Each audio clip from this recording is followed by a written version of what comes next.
Imagine stepping into a house where time stands still, where every creaking floorboard echoes with the footsteps of the past, where the walls have absorbed the whispers of the dead. What if the house you call home is not just made of wood and stone, but also of restless souls?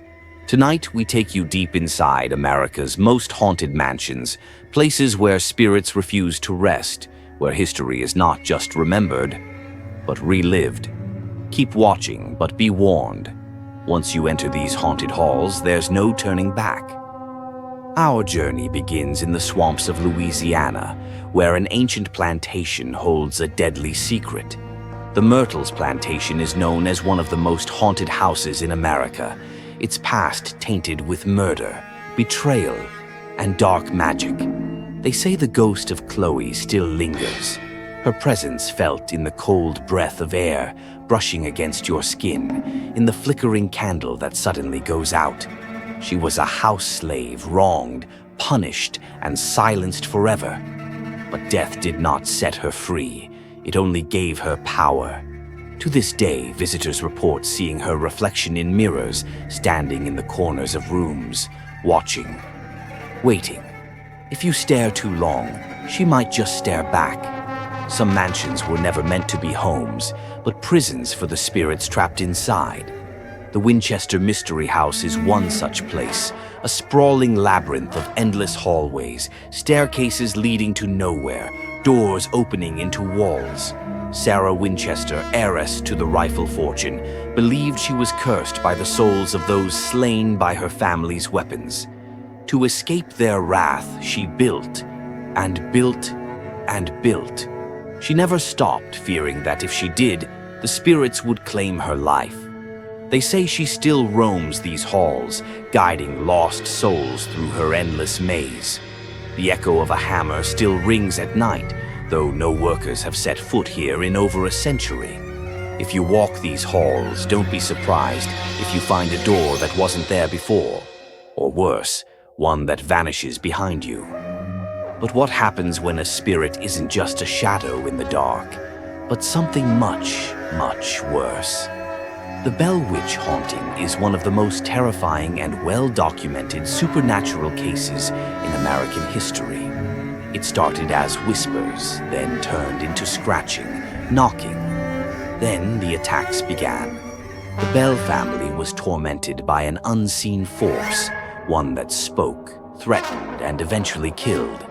Witnesses claim the spirit, known as the Bell Witch, could be heard laughing in the dead of night, her voice slithering through the walls like a living nightmare. Even President Andrew Jackson once visited the Bell home and left in terror, saying, "I would rather face an entire British army than spend another night with that witch." The Bell Witch promised she would return. Some say she never left. Some homes are cursed by tragedy, their walls soaked in sorrow and death. The Lemp Mansion was once a home of luxury, owned by a powerful beer-brewing family. But success could not shield them from the darkness that crept into their bloodline. One by one, the Lemp family members took their own lives within these very walls, gunshots echoing through the halls, each one marking another soul lost. Today, visitors report seeing shadowy figures standing in the doorways, hearing footsteps on the empty staircases, feeling cold hands brush against them when no one is there. The most chilling tale, the sound of a child's laughter, coming from a room where no child has lived for over a century. Some spirits linger for revenge, others for unfinished business, but the ones who stay simply because they love their home, those are the spirits you should fear the most, because they will never let you leave. The Whaley House in California is one such place, a home where the ghosts don't just haunt, they interact. The laughter of a little girl echoes through the halls, unseen hands play the piano at night, and a spectral figure dressed in a judge's robe has been spotted standing at the top of the stairs. Some visitors have felt a hand grip their shoulder, only to turn around and find nothing but empty air. They say the Whaley family still lives here, even in death, unwilling to abandon the house they once called home. Even in the bright, golden streets of New Orleans, darkness lurks in the most beautiful places. The LaLaurie Mansion is one of the most horrifying locations in America's history. Behind its grand, elegant walls, unspeakable horrors took place. Madame Delphine LaLaurie was a woman of wealth and status, but beneath her charm lay something sinister. When a fire broke out in the house, rescuers uncovered a hidden chamber where slaves had been chained, tortured, and left to die. Their spirits never left. Visitors report hearing screams in the night, the rattling of chains, and shadowy figures darting across the grand ballroom.